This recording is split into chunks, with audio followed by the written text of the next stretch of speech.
Good morning, good afternoon, good evening, depending on where you are tuning in from. This is the Awesome Journey, and I am your host, Kelle 𝒏𝒆𝒚, along with my co-hosting here, Christy Howard. I'm not sure how my camera is. She is this way. um, y'all, we're doing something a little different today, and I know some of you have seen our posts of what we're doing, and we just wanted to do a live pre introduction to what we're doing and why, and what will be coming ahead. So just a little bit of a background, Kevin Donaldson is our guest today, very special privilege, honor, and I'm even gonna try to make it through this introduction without crying, and I'm not guaranteeing anything. Because this whole story, Christy and I had booked Kevin months ago to do a recording because we wanted him on the show, and we were like, we're gonna make an exception, we'll do a recording. However, it was still always going to be live. We'll do the recording and then we'll publish it live on episode day. But of course, life changed and took some turns that we, of course, nobody was expecting. And the day we had scheduled for Kevin was the day after, the unfortunate funeral of Mr. Michael Failace. And y'all, Christy and I talked with him beforehand, and we said, hey, if you want to reschedule, we're happy to. He wanted to go ahead and do this, and all I can tell you, and this is why I'm going to start crying already, is the privilege for Christy and I both to have him trust us to hold him in the conversation, and share this story, this journey, this part of his journey, and where this journey has taken him into taking it into action. And he and Mike Failace from the Suffering podcast, one of their things was turning, suffering into success, pain into purpose, all the things. And that's immediately what Kevin has done with his Not Today movement. I know you've all seen Christy and I posting so much about it. It is a hashtag that will be a permanent part of the Awesome Journey, as well as Christy in my life, because this has touched us both so personally and so deeply for so many reasons. And we're going to play the full episode today. It is long. It is actually nearly 2 hours. And it is because of the depth of this conversation. We will be dividing it into several episodes and making this an ongoing thing, simply because we feel this message is so powerful for so many different reasons, and everybody needs to hear it and understand that you're not alone, and join this movement of Not Today, because it is a battle cry of those days that we all unfortunately have when we feel like this sucks. I don't want to move forward today. And it reminded me of Chris Smith, shout out to him, of a previous guest, that he starts every day looking in the mirror and telling the devil, not today, man, you're not winning today. And today is not today. I'll tell you, it's my daily mantra now, and I will do it for the rest of my life. And remind myself in the power behind it. We encourage everyone, again, another blessing. We were able to participate in the Not Today YouTube video that was released last week. We've shared the links. We will continue to share the link. It's on both our profiles. It's on the Awesome Journey profile. Again, you're just going to be hearing about this over and over again from us, because this has touched us so deeply, and we just think it aligns so much with what our original purpose for doing this show was for mental health, and to help support, give light, love, motivation, inspiration, and hope for an hour a week to people.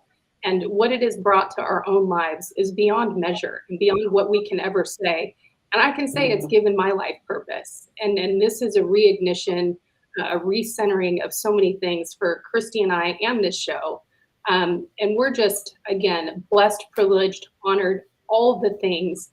And we encourage all of you to listen to this full episode. It will change your life, I promise you. And to remind yourself, one of the biggest, there's so many takeaways from this, and I don't want to ruin it, is just remembering the preciousness of life and those around you. Reach out to them, make sure they're okay. Send a, hey, I'm just thinking about you.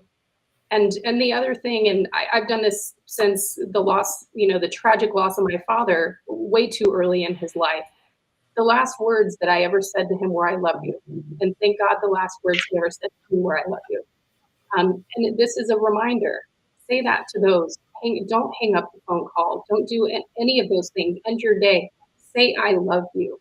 And just remember the importance of life and being present in those moments. We all get distracted by all the noise and all the crap that is around us because there is a lot, and the devil has been busy. And ignoring that, let's use this as a reset. And I hope that you do find that in this. And again, go to YouTube, watch the Not Today. It's on the Suffering Podcast channel. Share it with your entire network. You never know who needs to hear the message. And before we do go live, I didn't intend to go that long, but y'all know I'm a talker. And this is something that just truly is so deeply passionate to me. And, I just could not be more rejuvenated in such a way to make a difference. And again, to make our battle cry be not today. So before we do go live, I will turn it over to my soul sister, Miss Christy Howard. Wow.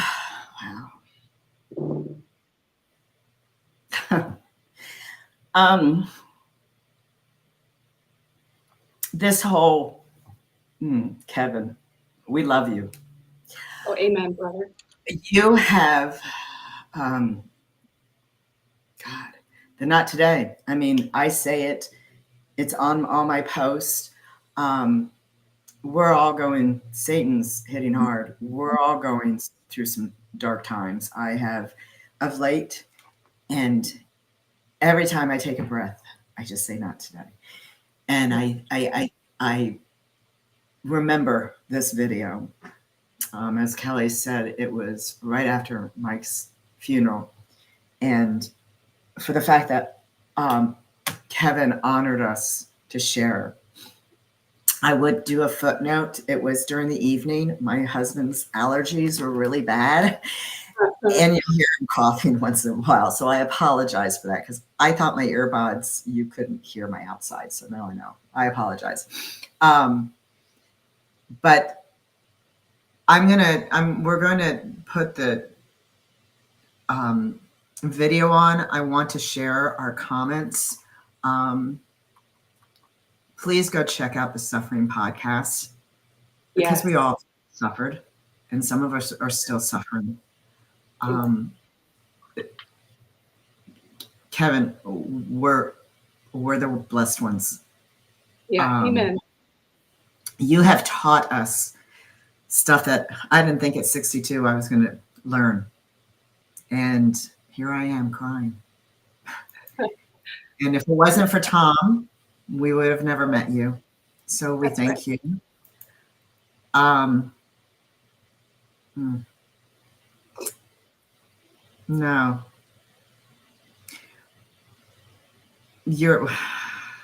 Man, I've never met somebody like you, Kevin.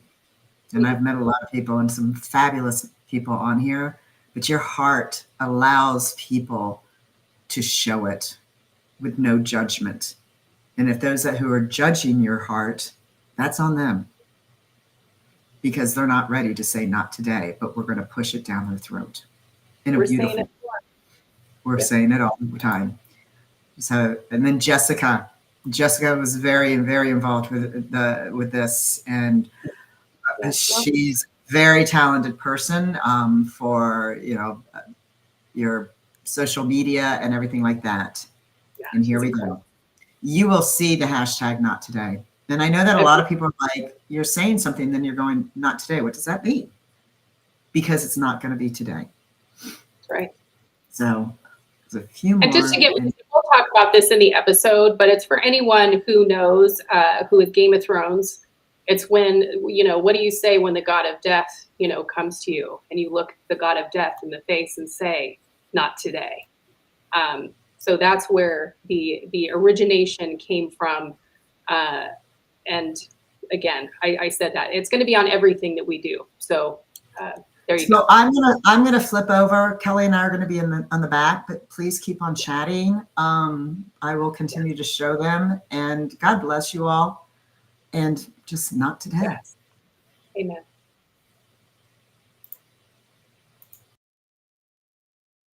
good morning, good afternoon, good evening, depending on where you are tuning in from. This is The Awesome Journey, and I am your host, Kelle 𝒏𝒆𝒚, along with my co-host in care, Christy Howard. And the awesome journey we are going to be talking about today is that of Mr. Kevin Donaldson. And we're doing a little bit of a first here. This is the first time we've done a pre-record, but I am going to say it's still live. We're not editing it. We're just pre-recording because Kevin wasn't available on Tuesdays, and we really, really wanted him here. And we are beyond privileged, honored, blessed, all the things to have him with us today for so many reasons that we will be talking about. And I highly encourage everyone, like I do every week, go grab your cup of coffee, tea, your adult beverage, sit back, and this is a conversation you're definitely going to want to listen to and share. So a little bit about Kevin before we turn it over to him and start this conversation today is Kevin is a retired police officer. Thank you for your service. And we are recording this during Police Week, so hence my blue line hat today for you. And he also turned writer, author, and I might add a #1 best-selling author of his book, Man, You Are Crazy, who he co-wrote it with Detective Christopher Anderson, as well as Dr. Sherry Campbell. Am I right? Campbell. Hope I got Yes, that right. Campbell. Okay. And is also the founder of the podcast, the Suffering Podcast, y'all, which is so great. You've got to tune into it. It is globally in the top 1%.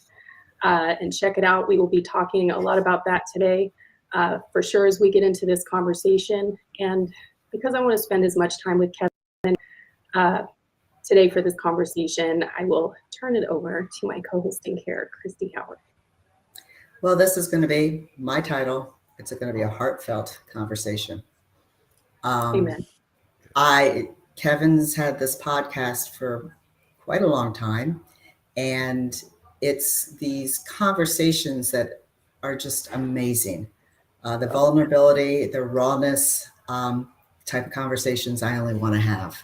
And you learn from them because somebody else's story is going to help somebody else. And as I always say, I dance with my skeletons because Jesus died for my sins. So I tell my stories. Kevin, we're honored that you're here. And we're giving you the platform. Thank you. It's all yours. Very much. Yeah, it's been I've had a little tough week. And this is the first interview as a guest after some tragic events that have happened this week. I've devoted my life to overcoming pain and overcoming suffering just because of my own background and making headway, speaking to people who've had various different types of pain and suffering in their lives and use them for success, turning pain into power, suffering into success. All of those things they're maxims that I really believe in. But unfortunately, along the way, as much of a shepherd as you try to be, you lose some sheep. And unfortunately, I lost one this week, and it's still pretty raw. So forgive me if some tears come in my eyes. I didn't think I had any left, but you never know what's going to bring them out, right? And I appreciate Kevin, for the fact that your honesty, but don't ever apologize for the feelings, because those of us that have seen the darkness, have had the struggles, many of us didn't know how to show those emotions, because we were in just that place. So you've learned, how you share with people, pain. You can grow through it, not over it. You also create when you meet somebody else who's experienced of pain, you create a trauma behind them. You really do. You really do create that, and it could be something totally different. Feelings are very similar, but whatever the core root of the pain is immaterial, because raw emotion, when it comes to how you deal with suffering and how you deal with pain, I've changed the way I've dealt with pain. I used to deal with it in many, many, many unhealthy ways, but now I have a lot more healthier outlets. I lean into my faith. I think about the fourth person that I called after the tragic events of this week was my pastor.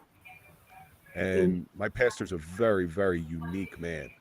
He is he sucked me in.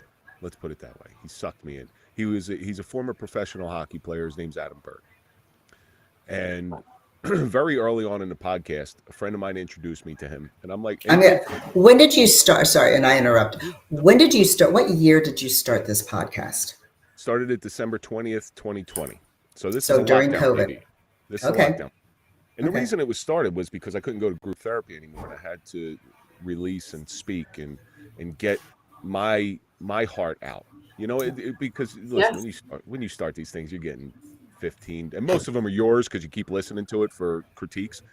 So we're getting 15, 20. I'm getting nothing. And then you know, I was floundering. I really was. I didn't know what I was doing. It was one of those things, and this has been a big story in my life. It's like, oh, this seems like a good idea. I'll give that a shot. You know, how hard could it be? But one thing about me is I'm very obsessive. When I go to, I don't do, I don't know if this is going to get bleeped out or not, but never do anything half-assed. No, it won't get Do one thing whole-assed. Or unfiltered. You never do anything half-assed. You do one thing whole-assed. I think that was the guy from Parks and Rec that said that, and I believe in that. And that was me. So I immerse myself in this podcast because, you know, my backstory is I was a police officer. I was involved in a shooting, and I went through some real darkness, some real pain, where I couldn't get out of my own way. And the only thing that really got me through it was speaking to others and through group therapy and helping others. So that's sort of what got me better. When lockdown hit, I don't do well on virtual. I'm not doing virtual therapy. I don't want to do that. So I'm pig-headed. I'm a little old school that way. So I said, you know what? Let me start a podcast. Let me talk, and then I started going through different things. And this was, by the way, there's a big backstory to this. I called it the Suffering Podcast from the beginning. That's been the name of it since December 2021, or December 20th, 2020. But I had not rediscovered my faith yet. It wasn't until after I rediscovered my faith that sort of things just lined up, because there's one guy that suffered more than anybody. You know, that's Jesus Christ. And it's funny how things work out. They sort of come into your peripheral vision when you need them the most, and that's what happened here. But you know, it's been a journey. It's been an awesome journey. Let's put it that way. We'll send you the Right. So I just think it's interesting because I just want to say too, the reason we started this podcast or this show was 100%. I was struggling with my own depression and mental health, and was like, I need to do something. And it was all about prayer. I was praying to God, I'm not living loud enough. My purpose, what should I do? And he led me to Christy, and Christy and I had a conversation. We did not know what the hell we were doing. We put a date on a calendar and started. And it's been a blessing to us in so many ways. And I feel like that's such an important thing to remind people, is when we are struggling, we need to immerse ourselves in something else, because the loneliness is a friggin' epidemic that's just getting worse as more people are working at home and such. So I just thought that was an important point to reiterate, and podcasts or shows and bring mental health to the forefront, because everybody's going through something. Yes, and when you develop these shows, you try to draw on your own experiences, but you also try to make it as universal enough so that you'll have evergreen content, and you'll always be able to. Because if I made a show about Apple MacBooks, okay, what I'm recording on right now, you know, I'm going to run out of guests real quick. So when the development of this, when I started really thinking about this, I'm like, well, everybody's got pain. You know, I'm not alone. The one thing I learned through group therapy is I am definitely not alone. Everybody's got pain. Everybody's got some junk in the past. Yep. And if you can bring that out, and when you talk about that stuff, there's a lot of freedom to that. There's a lot of joy that it comes out, and when you release that sorrow and that pain. Now, that's the first part of it. The second part of it is when you release it, especially out there live and on internet land, somebody else may grasp onto one of your methods of undoing your damage. They may say, hey, you know what? Let me try that. Let me try that. It's the whole basis for self-help books, right? Yeah. And that's kind of where I was going with it. Although, you know, listen, it was more for me than anything else in the beginning. Yeah. But December 20th, you know, I started with another co-host, and not every co-host is a good co-host. It's just a friend, right? It's a friend. Somebody met. Don't say that to Kelly. Not Well, happening. you've done enough work where you're okay. But my co-host, he just flaked out. Like, he just didn't. So then, he, after episode 3, he was gone, and I was caught with my pants down, you know, and I didn't know what to do. I knew at some point I had to, on air, release my personal trauma, and that's what I did on episode 4. I started talking about my shooting, my police shooting. It was amazing. It was difficult because I hadn't told the story in about a year, and the only people I've told it to were other police officers, because you figure they're the only ones that understand. And that episode did fairly well. And then I floundered through the next 4 or 5 episodes, and then my good friend Mike Failace, I called him up, and he was also in a police shooting, and I asked him to come on episode 9, and that's where the world changed for this podcast, because of the synergy. So you'd known Mike but were you police officers in the same town, or how did you just knew each other from where? It's an odd story. I've known Mike for about 30 years, but I never knew Mike. All right, so I used to work with Mike's brother. Okay. I used to work with Mike's brother, selling cars. Oddly enough, There you go. I wasn't even a police officer, and he was a police officer at the time. And he would come in to see his brother, and I knew to say hi to him, but I can't tell you I knew him. And his brother and I never really lost contact. There was lapses, you know, we'd go a year or 2 years maybe without talking, but we'd always run into each other. I became a police officer in June of 2001. Never thought anything about it. And in group therapy, getting back to the group therapy, I had already retired. I retired. No,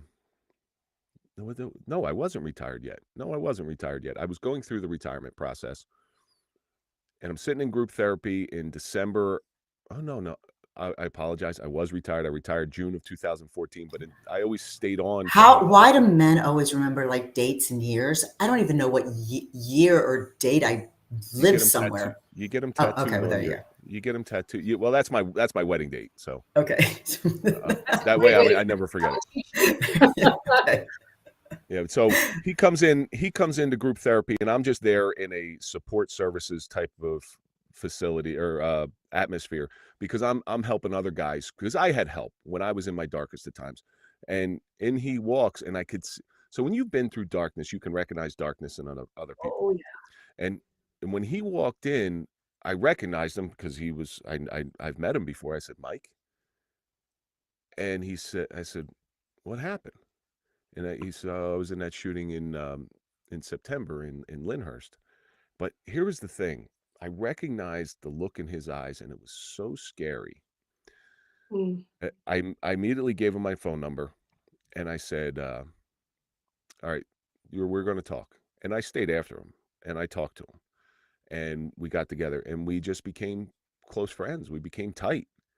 You know, we have very similar, because of how we grew up, we have very similar sense of humors, which isn't the best and most healthy sense of humor, but it is a sense of humor. And I was a little further along. We're on the same journey, but I was a little further along on the journey. I had a few things that I could give him, and that's what I did. I helped him along. I held his hand when he needed his hand held. And there are times when he held my hand when I needed to. Even though I was retired, I wasn't through. I wasn't better. I was just a little further along than he was.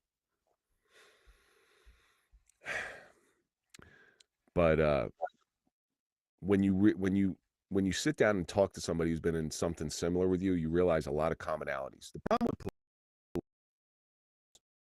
is type A personalities. And I hate it when people say, "Oh, we're an alpha." If you call yourself an alpha, trust me, you're not an alpha. But we're very stubborn. We're very obstinate. Somebody tells us to do something. If we don't want to do it, we're not going to do it. You can't make us do it. Because the common thing is nobody understands what I'm going through. Nobody can possibly get this. It's a lie, because there's plenty of people who understand what you're going through. You're just too blind to see. Yeah. So what happens is after you go through, like I'll talk specifically about me. With my shooting, after my shooting, my peripheral vision just went like this. And I couldn't see beyond those walls that I put up of myself. I can just see this tunnel. And oddly enough, in the police academy, they tell you don't get tunnel vision. That's what they'll call it. You know, don't make sure you've got situational awareness. You know what's going on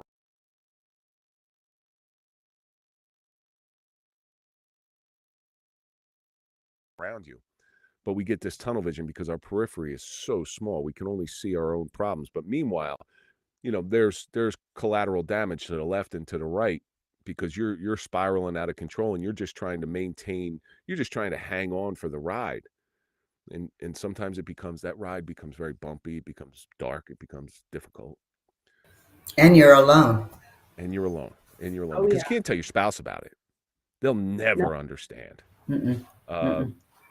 As a matter of fact, most police officers spend their whole career trying to shield the horror that they see from their spouse. Yes. Yeah. Which I think, honestly, I think that's a little unfair. Just because I know so many people who, you know, have been police officers or ABC undercovers, and they want to shield, but that's not really a partnership. They know what you're doing. But I think they feel, and I can only speak from my experience. I was married to a police officer. He couldn't shut it off. He was on 24/7.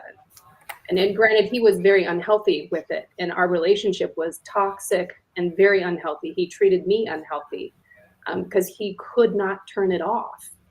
And it is as much as it is that whole place of they're the hero. I'm the guy that you come to. I don't need any help. Nothing's wrong with me. And you shove it down, shove it down, shove it down, shove it down, and expect it to go away. And it doesn't. It's exactly like you said. The more that it gets pushed, the more it will continue to bubble. Well, we know that we took this job. Okay, they did not. They didn't sign up for this. So that's you're. But you're they 100%. married. But they married you. Yeah. And police wives or undercover wives are unique. Veterans' wives, they're unique. I'll put it to you this way. And I'll put it, so we think we're doing the right thing. We're not doing that out of malice. First of all, let me tell you, we're protecting the person at home. And I understand the lines of communication, but there's a happy medium. So when you just were doing CPR on a 3-month-old, and you come home and your spouse asks you, how was your day? You really want to know? Okay. What do you want to know? You want to know the color of the baby? It was like a turquoise, you know, Right. That is the stuff that we bear the burden of, and we see. You can't unsee that. You can't unring that bell. And that's the big problem. The proper way, you know, and listen, hindsight's 20/20. I can tell you everything that I did wrong early on in my marriage, when I was a new police officer, or I was a younger police officer. I can tell you these things now, but at the time, you shut it down. The proper way to do it would be, hey, hon, I had a bad day. All right, let me process this, please. Let me process this. And if you have an understanding spouse, they're going to say, okay, take all the time you need. I'm here. We can talk about it when you want to. You don't want to give them the gory details. But again, that's all comes to maturity and growing and going through. And I'm not saying, I'm not dissing you all, you know, that. No. I mean, I've dated cops. I've dated, you know, it's just, to me, I feel that I'm all about communication, just because I've been in that dark space. And so now I vomit everything. It's like, what's wrong, Christy? You want to know? There's so many things that exacerbate it, right? Because, you know, alcohol and smoking. And I think, you know, that's one thing that Tom Smith, You know, he's one of the very few police officers I've ever heard that says, I didn't drink and I didn't smoke and I didn't go out with the boys after work. That's part of the process too. When you have too much alcohol and Lord knows what else, that's just compounding everything. Well, Tom's an anomaly. Okay, I'm going to tell you right now, Yes. Tom is the exception, not the rule. And I just saw Tom yesterday. He told me the same thing, and I said, "You sure? Let me guess, you don't drink coffee either. What kind of cop are you?" You know, that's the joke. That's the joke. But other cops will throw up to other cops. There's a great lie detector test, the cop to cop, like between two police officers. All you got to do to another police officer is go up to him and go, "Hey, what's going on?" And they just throw it right up, and that's all you need to do, because they're dying to get. So think about it. I know I'm putting some humor on it, but they're dying to get that stuff off their chest. Yeah. And they feel another police officer is the only person in the world that's going to understand this. And that's why group therapy is so powerful, because I'm sitting in front of 12 other officers who were involved in shootings or some other traumatic incident. They're going to understand what I've seen. They're going to understand when I use certain verbiage. I'm going to say, yeah, he hit me so hard, one of my keepers flew off. Well, most people aren't going to understand what that means, but they will. They'll know exactly what that means. Yeah. So that's why I say the lie detector test with police officers, but there's some value to it. But don't you think also a lot of police officers, and we've talked to a few of them, where they just keep it on. They don't even want to share with anybody. True, they shut it down, but that's where the drugs, the cheating, the drinking, and all that, and it just spirals down, and it's a volcano. It just blows up. So I believe that we're all given a glass at the beginning of our life. And in that glass is the amount of trauma, pain, suffering that you can take throughout your life. The good people, the healthy people, are able to empty that glass from periodically, time to time, whatever outlets, working out, whatever it may be. The dangerous ones just keep letting it fill up and figure there's always enough room. The gamble is you never know how big your glass is. You never know what's going to happen. And all of a sudden, pop, something happens, and that glass spills over. Unfortunately, when that glass spills over, it just doesn't destroy you and destroy your own life. Some of that water splashes on, it's collateral damage. It splashes on people around you. And there's this huge wasteland of that you leave in your wake of just damage. It's I'm not saying it's the healthiest behavior, but it'll give you a little window into why police do what they do. It's a very difficult job. Very difficult. You're driving down the street and you see a bunch of police lights, you're going to slow down and look. That's why they call it rubbernecking. There's actually a name for it. Yeah. Over there, we're actually seeing it. Yeah. And you don't want to see it. Yeah, you don't. I mean,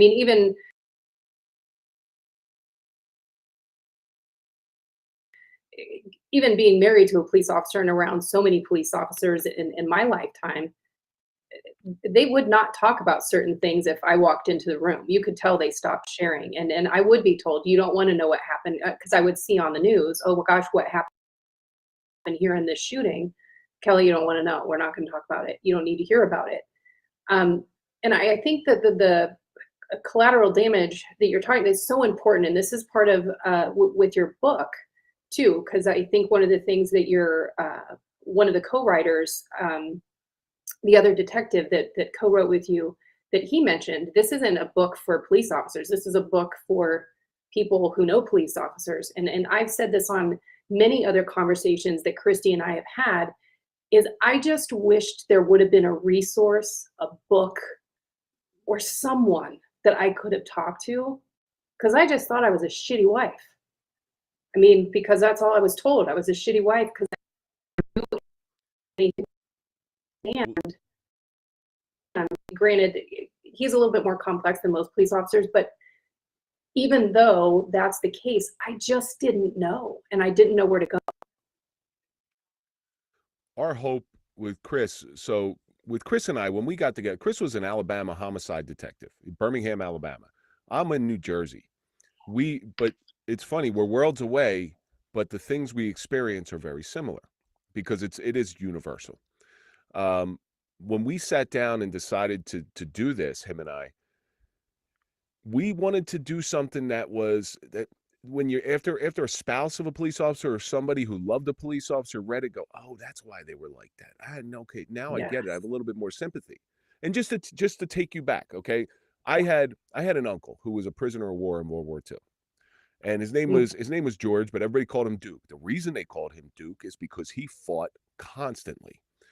And these were when men were a little bit different. So he was a prisoner of war, gets released, goes back in and serves in Korea. So he saw absolute horrors, because I know where he was. He was Stalag 2B, 3B, 7A. And he saw the worst of the worst. So when he gets out of Korea, he drank and fought more than anybody else in the world. And when I was born in 1974. And when my first recollections, oh, that's Duke. He was a drunk. He's a drunk. He's a dangerous guy. Listen, he loved, I was family. Anybody with a last name Donaldson was God. And, but he was a drunk. He was just, he never got married, fits all the signs, right? God, what's that sound like? Sounds like post-traumatic stress, right? Yeah. I know. Because back then they were not allowed to come home and talk, and they drank. I've spoken to, well, they did it a little bit differently. So they went to work. That's how they dealt with their stress. They went to work. But as I moved on, and after my shooting and I was going through my stuff, I remember my father saying it to me one time. Oh, Duke, he was a drunk. I wasn't in the right headspace. I snapped and I said, don't you ever call that man a drunk again. That man had post-traumatic stress, untreated, undiagnosed. And that's the best way he knew how to deal with it. That was the only way he knew how to deal with it. And well, because nobody knew PTSD until nobody talked about it. No, it was shell shock in World War I, and it was battle fatigue, and it wasn't post-traumatic stress until like the late 70s, early 80s, the Rambo era, and stuff like that. So it's always been there. Now, if you imagine going back, like say Civil War and further back into say Roman time. All the soldiers dealt with it. They all dealt with it. So how many people took their lives? How many people beat their spouse? How many people drank themselves silly? Too many soldiers, too many people that were serving what they believe was the cause. So, and you think about it in the history of the world, say 8,000 years of the history of the world that we know of, there's been 400 years of peace throughout that recorded history. That means there's been a lot of fighting and a lot of wars and a lot of lives destroyed. Now we have been dealing, let's say, go back to World War I.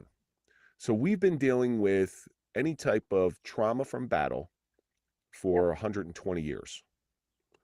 Just think about that. 120 years out of 8,000 minus 400, which is the 400 years of peace. Just think of how many lives were destroyed. We're fortunate to live in the time we live in. And I'm grateful that we live in the time we live in where we can identify this, we can treat it, and we can get some help. So I mourn for those people of the past.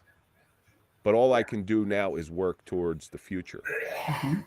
That's right. And I feel that's so important. And I say that, I went to a lot of counseling after my marriage. I understand it. And I needed to find a way for my own self to forgive, because that caused me a great deal of stress. He was wildly emotionally abusive. And I mean, it was a nightmare, is all I'm going to say about that. But again, the same thing years before with me, you didn't talk about that with spouses. Spouses didn't know. And nobody talked about it. And that was the other thing, because it wasn't until many years later when I started having conversations, because of course the divorce rate is massive, and having conversations and them all saying, oh, I went through the same thing. But it's like, but man, we never talked to each other. There was no, I don't know. It was just kind of, it's a weird thing to look back on and be like, but I think we were all living in shame. And so the ones that were living in the thing with me, definitely living in a space of shame. The hero of my story is definitely my wife. So my wife is an incredibly strong woman. She has endured, she's watched her husband break. She has endured, well, you know what, I'll just tell you, because I was a jerk and a shithead. She had multiple remotes thrown at her head. She's been called every name in the book. she got spit at. I spit right in her face. Because when you have trauma like that, you go thought action. There's no buffer zone. You don't have a moment to think. It's boom, boom, boom. Thought, boom. And she's dealt with not knowing whether her husband was whether she was going to come downstairs, because I wasn't sleeping in the bed at the time because I was having such night terrors and nightmares. She didn't know whether she was going to come down and see her husband dead because I was going to put a bullet in my head. She didn't know if she was going to find me hanging in the garage. She called the cops on me numerous times. She called the ambulance on me because I took too many pills. She's dealt with some serious darkness. And because of it, she does exhibit signs of post-traumatic stress. And there's no doubt that she has it. She's so fearful and so, even to this day, that things are going to go bad because things were bad in her life for so long. And again, she didn't sign up for this. So getting back to your point that we were talking about, while I was trying to shield her from all this stuff, Right. was I really shielding her from it, or was I causing more damage? Hurt people. Yeah, 100%. But you don't change that to hurt people, help people. Right. Yeah. That's I love that. But when you're on the receiving end of it at the time, and I'm only speaking for myself, it doesn't feel that way. You're not feeling like you're hurt, so you're hurting me, because I felt like he was crushing me, and it was destroying me. But you don't see it when you're in it. And I do say, God bless your wife, because it's hard. I stayed for a long time, but I ended up having to tap out for some different reasons. But it is not an easy journey to watch someone go through the darkness and have them struggle, and to have the compassion and empathy. But I feel that's part of the reason why Christy and I do this and enjoy doing this, in the sense of sharing people's stories, is because we have such compassion and empathy for everyone. Everyone's gone through horrible stuff, and nobody deserves to be judged. You don't know what's going on behind their doors. That's the big problem, right? Outwardly, but see, that was the difference. My appearance was changing. So people knew, first of all, people read the papers, people watch the news, people knew I was in a shooting. So they kind of stayed away. So didn't go a little bit into that shooting, because wasn't it where a car, because we've talked to so many, and then you ended up shooting the guy, but then you ended up having to go to court? No. So or maybe that was somebody else's story. Mine was a domestic. Mine was a domestic. So I had been a police officer for 13 years. And I loved that job. I really did. It was a purpose-driven life. I absolutely loved it. I hated the administration, but I loved the clowns. I didn't really care for the circus. And I did some amazing things. And police work is not about shooting. It's not about car chases. It's about helping people. You go to people when they don't know where to go. They're looking for help, and they're calling the police. But they're not calling you to tell you that their daughter graduated from high school, or they're not calling you to say that their son just got married or got into the university that he went. No, they're calling you at the lowest points of their life. You have to show up and instantly know what to do. So there's your stress, right? But when you do that, and when you connect with somebody and you save something, or you give them a little bit of respite from the pain that they're in, boy, there is no drug in the world that could ever replace that. So I thought. So on July 10th, we worked what's called a pitman schedule. It's a 7 p.m. to 7 a.m. 12-hour shift. And it's a Wednesday night, very dead. And silence is the worst feeling in the world. As a matter of fact, in the book, I quote something from Everybody Loves Raymond, who was a police officer, puts police work perfectly. He says, it's sheer boredom interrupted by brief moments of horror. And that's what it is. That's what it is. And he was all OCD and everything. And it was perfect. It really was perfect. So on that night, I pull up next to my partner, and I'm like, God, just an alarm call, something. Just get me out of my car. I'm dying. We're drinking coffee. I'm dying. I don't care what it is. But we rotated shifts on the desk because we didn't have dispatchers on the time. So I had to do what's called plaza check, which you just go tug on doors because it was a suburban town. You kind of just put the town to bed. It's about 10:45. I roll into the plaza, and over the radio, the officer on the desk says, "Start heading to this address. Unknown emergency. Open 911." The 911 system in New Jersey was set up that when you dial 911, a police officer shows up, whether it was dialed in error, it was a hang up, whatever it is, because you never know, somebody might make them hang up, or you never know what the circumstances. You just got to put eyes on them. The address they sent us to, we knew because there was ongoing domestic issues. There was a temporary restraining order that was filed but was never delivered to the ex-boyfriend of the resident. His name was Anthony 𝑨𝒐𝒐𝒆𝒏𝒆𝒚. He had sent a picture to her with a 9mm Glock to his head, and there was all sorts of messages out. We were on the lookout for this guy. So when we got the address, we're like, oh crap, oh, here we go. So we knew, even though it was an unknown emergency, that was probably something that wasn't good. There's only 2 of us on the road at the time, so we're going up and we're traveling fast. No sirens, but lights. It's 10:45 at night. There's no traffic. And we're coming up with this makeshift plan, car to car. Say, hey, let's go up to the door. You sort of, just let's keep an eye out. We're just coming up with a plan. Our plan was to go up to the front door and just kind of see what's up, but be prepared to go around the back just in case somebody tried to escape. So first thing I do is when I get up there, I pound on the door. Everybody's like, well, I've heard this one before. Why don't you just kick in the door? It's because it's not Hill Street Blues and it's 2013 and front doors are made out of either solid oak or steel. It doesn't work that way. You're going to break your hip. So I go in my car and I get what's called a Halligan bar. And the Halligan bar is like a fireman's crowbar. It's like a multi-tool, but it's big. It's heavy. My partner goes around the back so he can see. It's a townhouse complex, and he can see inside the sliding glass door. So on a signal, I start pounding the door, and we can hear on the other side guys saying, "Don't come in here, don't come in here."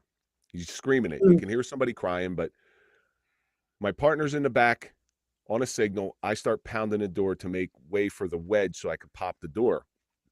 I get about 3 whacks in, and you hear pop, pop, pop,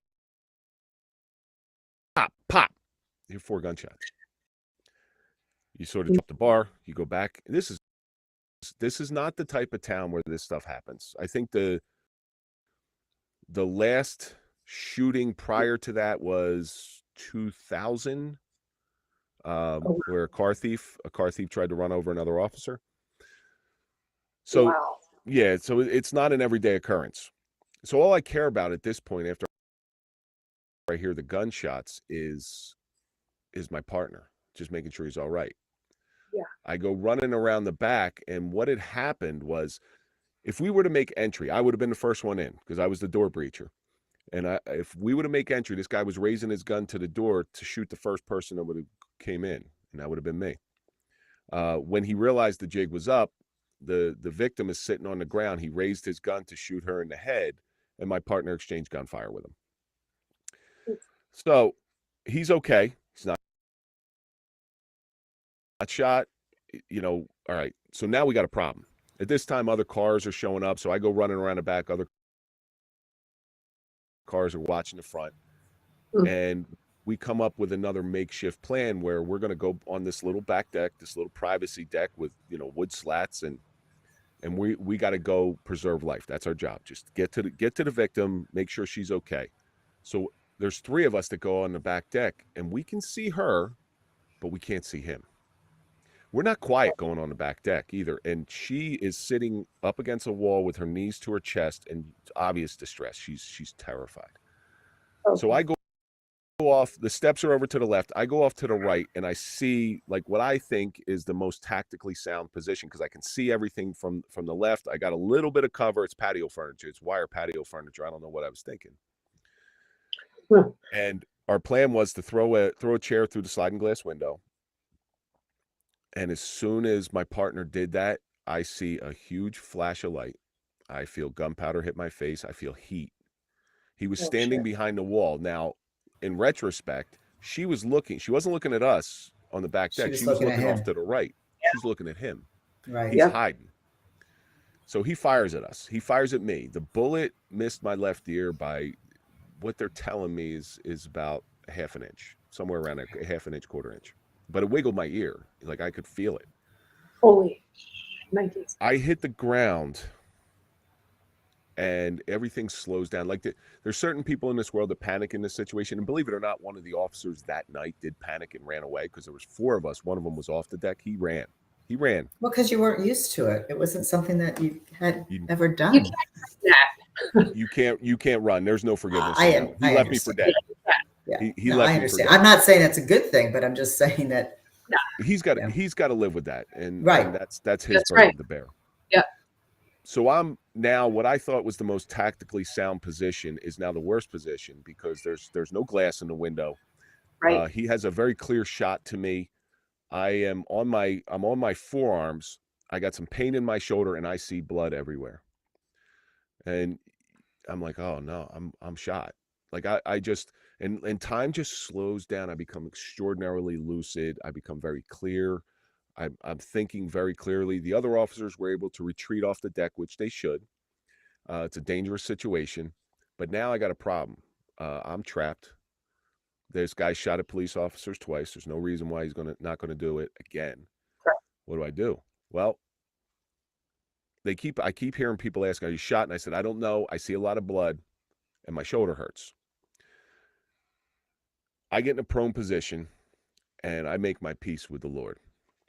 I think about at home. I had an 8-month-old. I had a 3-year-old. My 3-year-old will remember me. My 8-month-old will never remember me. My wife's going to have to raise them by herself. And I sit there and I literally prepare to die.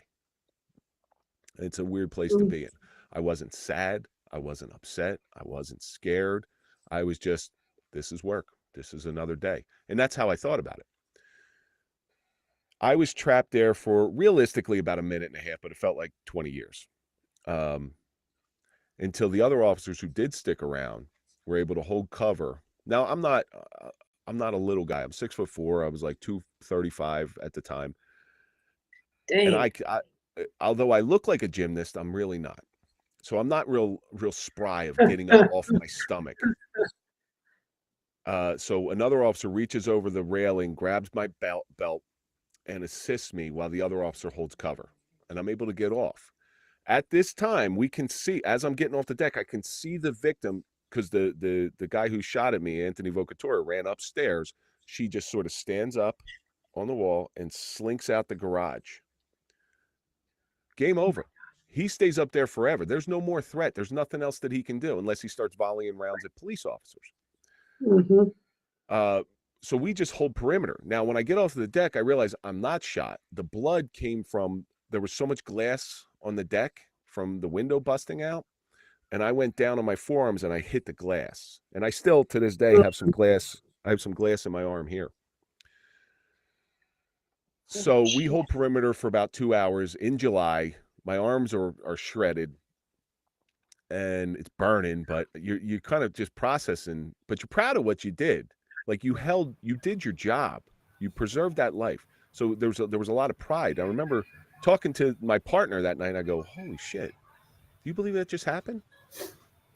The state police SWAT team, which they call the teams unit, comes in, they relieve us. I got to go to the hospital. Now, this is 2013. I did not carry my cell phone with me everywhere. It's just not like today. Right. My cell phone was in the car, still running, parked in front of the house. He's on the second floor. I can't get anywhere near my car.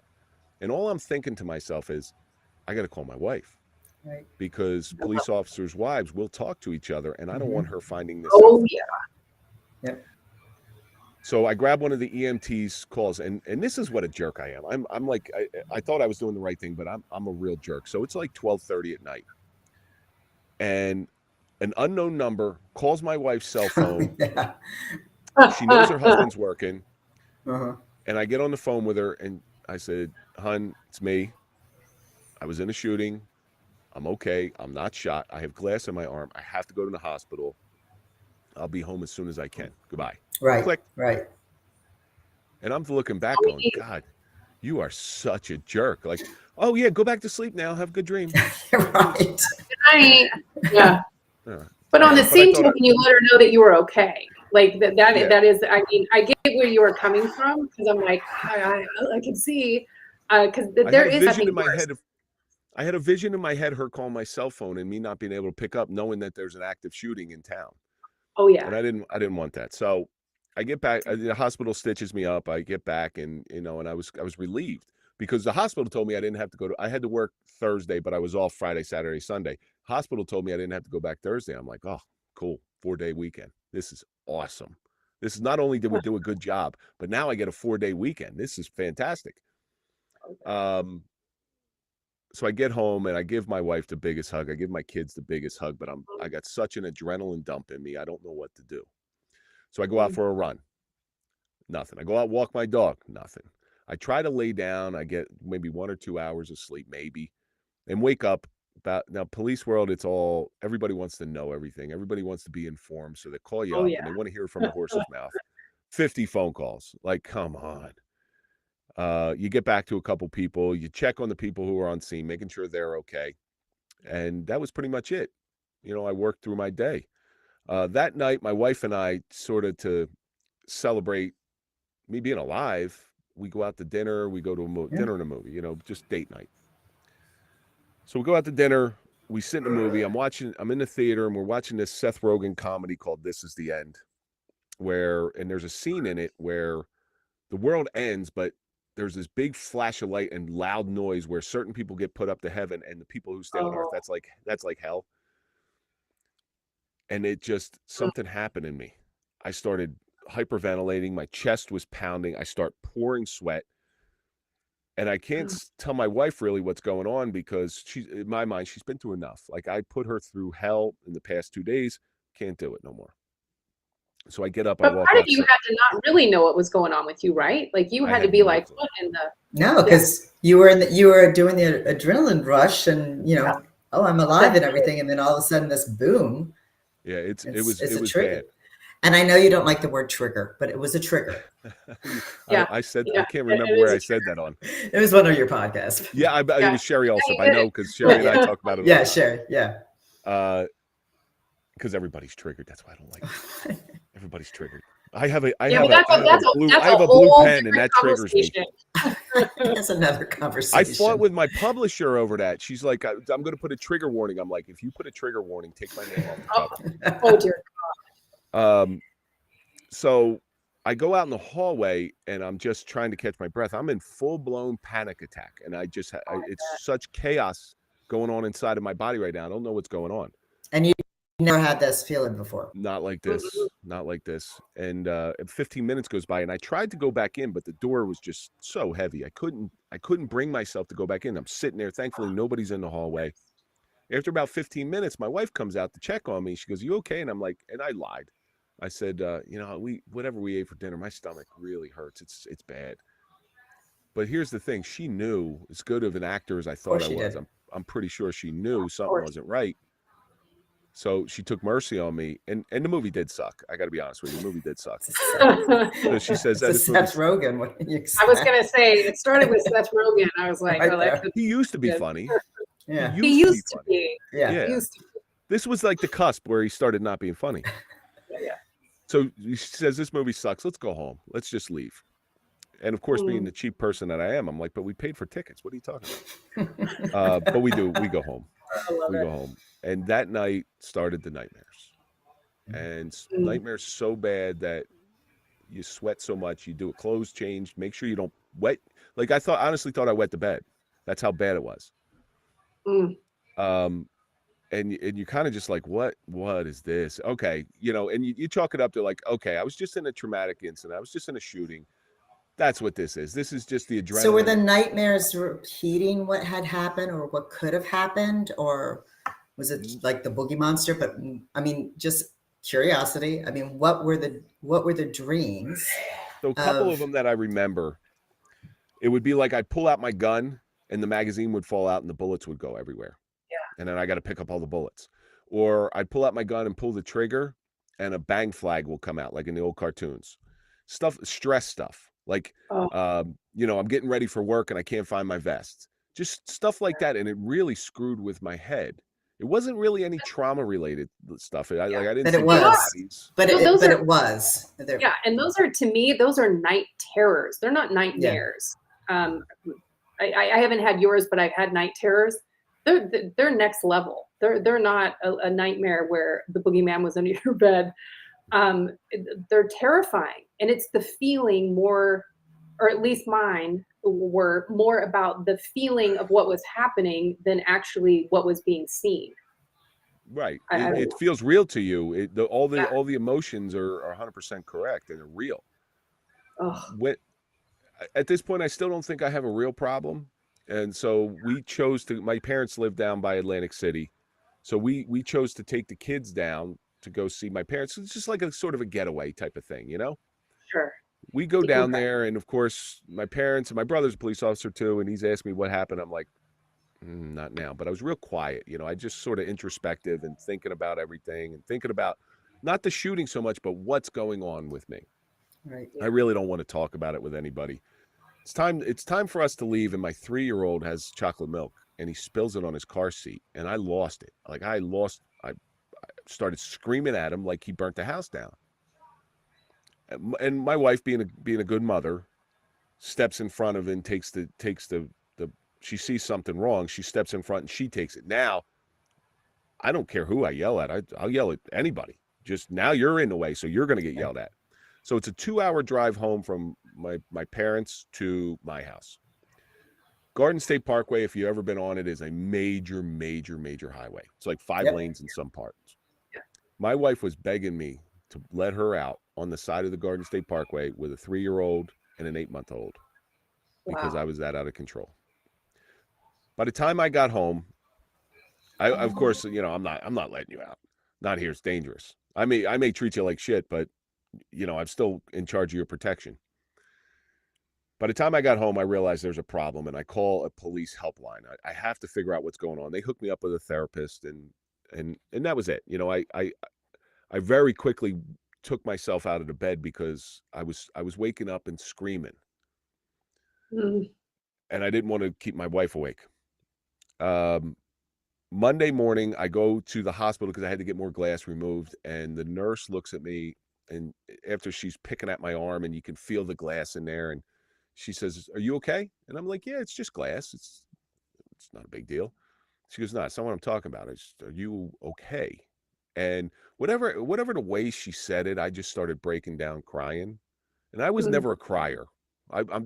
Now I am. I'm a big giant wimp, but I was never a crier. No. And I started bawling, crying.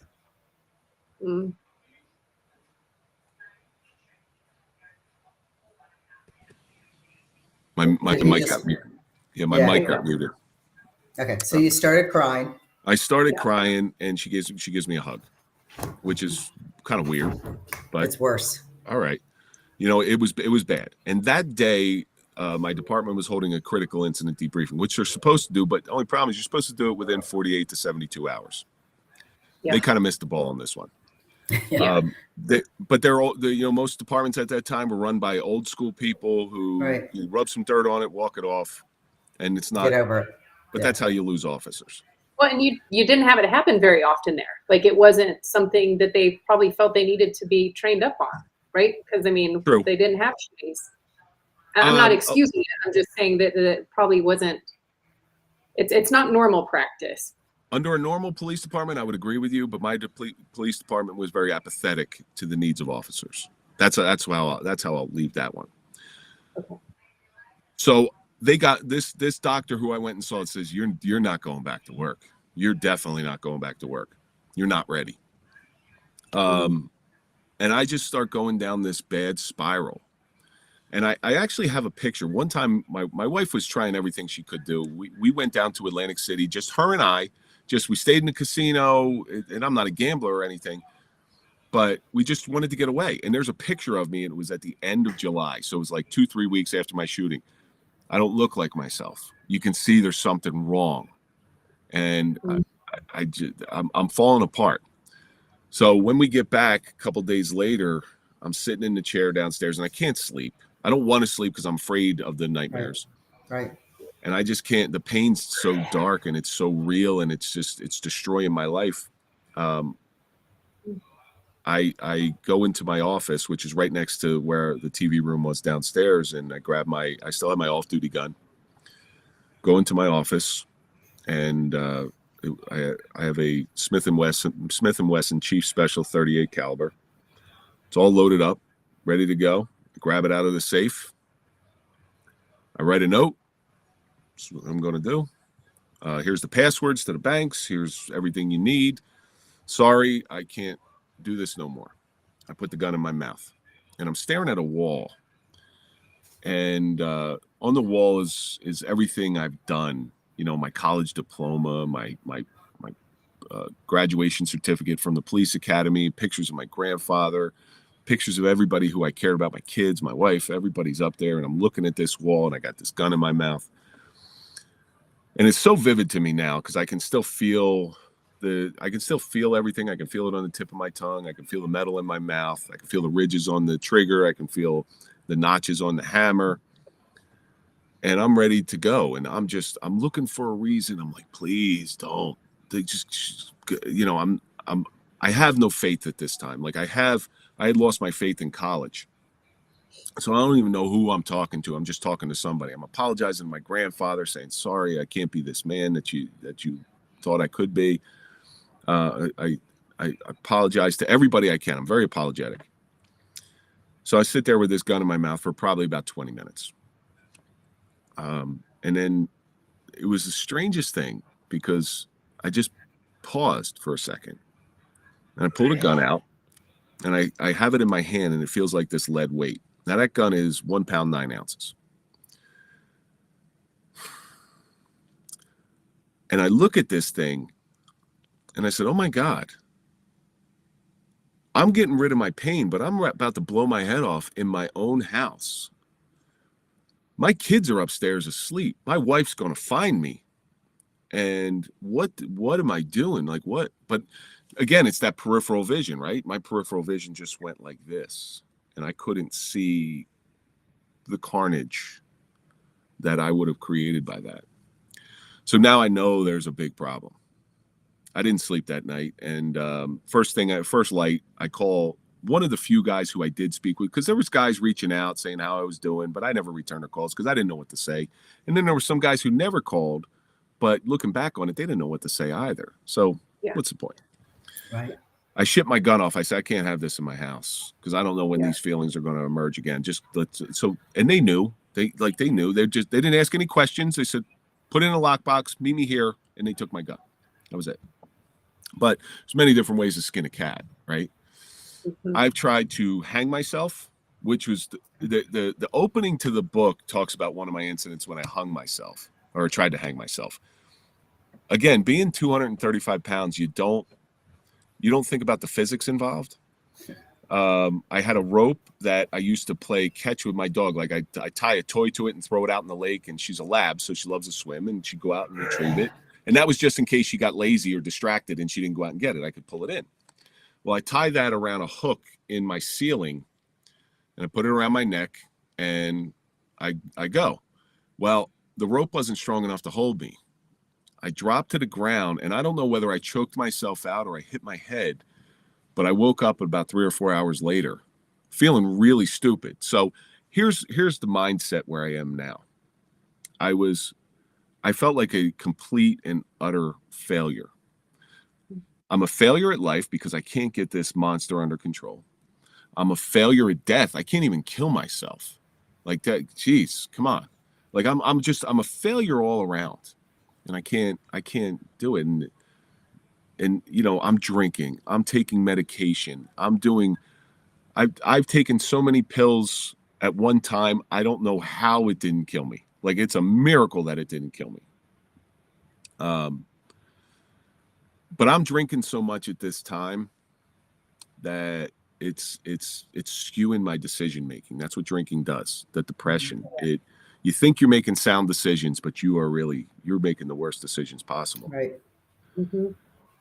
Then one day I'm sitting in my therapist's office, and my therapist, he's an old Italian from Newark. So if you ever watched The Many Saints of Newark, That's the era he grew up in, with all the wise guys hanging around, and that's him. But he only treats cops. And he comes in one day, and he's a gun fanatic. So he's the only gun-toting gun fanatic who I ever know. He's actually been to Woodstock. He's an interesting man. Dr. Eugene Stephan. I bet he is.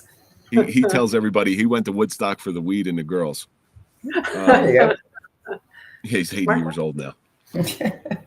So he brings in this Colt 45 911, which is a World War II model that they used to issue servicemen. And this thing is in pristine condition. I grew up with guns. I grew up handling guns, shooting guns. I had never any fear of guns. And he was saying, because I'm thinking about selling this thing. This is how insane this guy is. He knows he doesn't really know, but he's got an idea of what I'm doing. And he hands me a gun in his office, obviously unloaded. But I'm looking at him. I'm like, you crazy. I used a choice term for an Italian at the time, because that's how I refer to him. And I'm looking at this gun, and I don't want to seem unmanly. So I sort of just hold the gun. And I'm looking at it, and it might as well be a brick. You know, it was heavy. And he's a very good friend of mine. I just saw him 2 days ago. And he told me, he goes, at that moment, I knew you could never be a police officer. So this job that I really put my whole heart into, I put my whole identity into, is now ending. I get hit with panic, just absolute panic.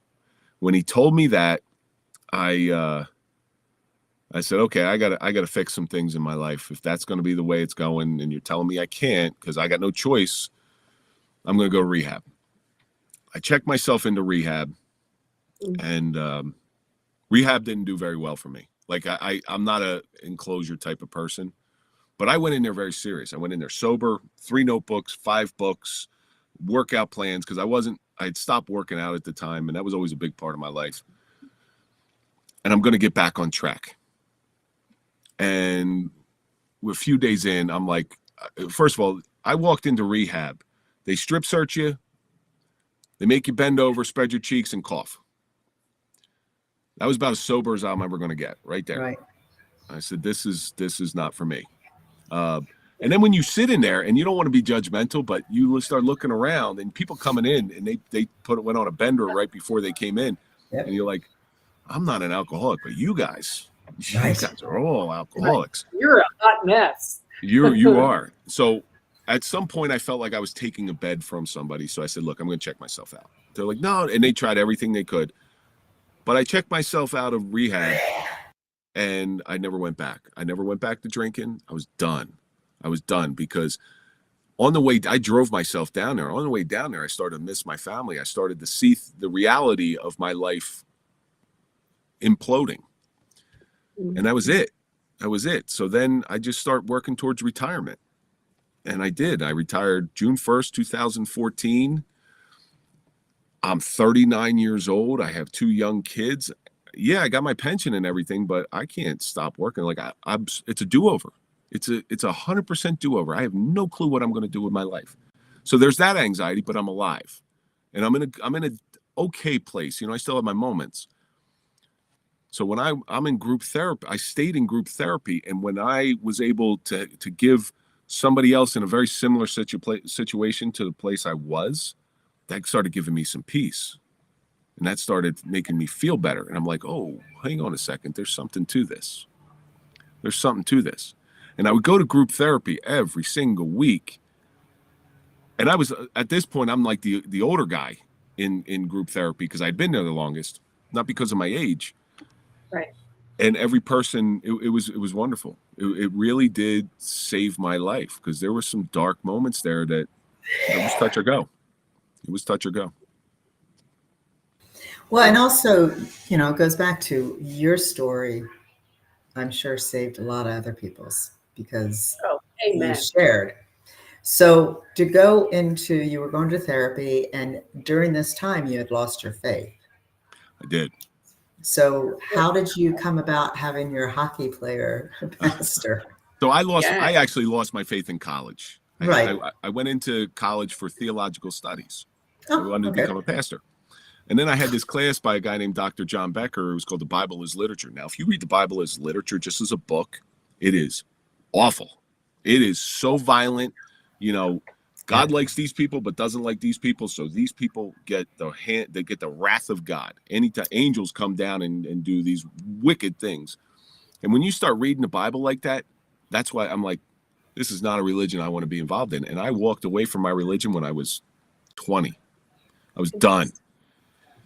Now I'm 39 years old, or no, fast forward. So, you know, I spend my time in group therapy, and I'm just sort of limping through life. COVID hits, lockdown hits, and I start this podcast, the Suffering Podcast. My partner, Mike Failace, and we get in touch with this hockey player. His name's Adam Burt. He comes in. Well, he made me meet him for coffee. Now, he had a whole back plan. I found this out because he ends up being he's a very dear friend of mine now. But he had this whole backstory where he disciples, you know, he ministers. Right. I didn't know this. So I meet him for coffee, and, you know, I'm telling old hockey stories, and he was a Philadelphia Flyer, and I'm a Flyers fan, and I'm like, this is cool. I'm sorry. Right. You're also an Eagles fan. I'm sorry. I am an Eagles fan. I'm from Delaware. But I'm just not a. I'm sorry. I'll apologize for that too. So there's two ways football fans can go. You can be an Eagles fan, or you cannot be. And if you're not, you suck. I'm sorry. Well, I worked for the NFL. Did that help? Do you what? I used to work for the NFL. Does that help?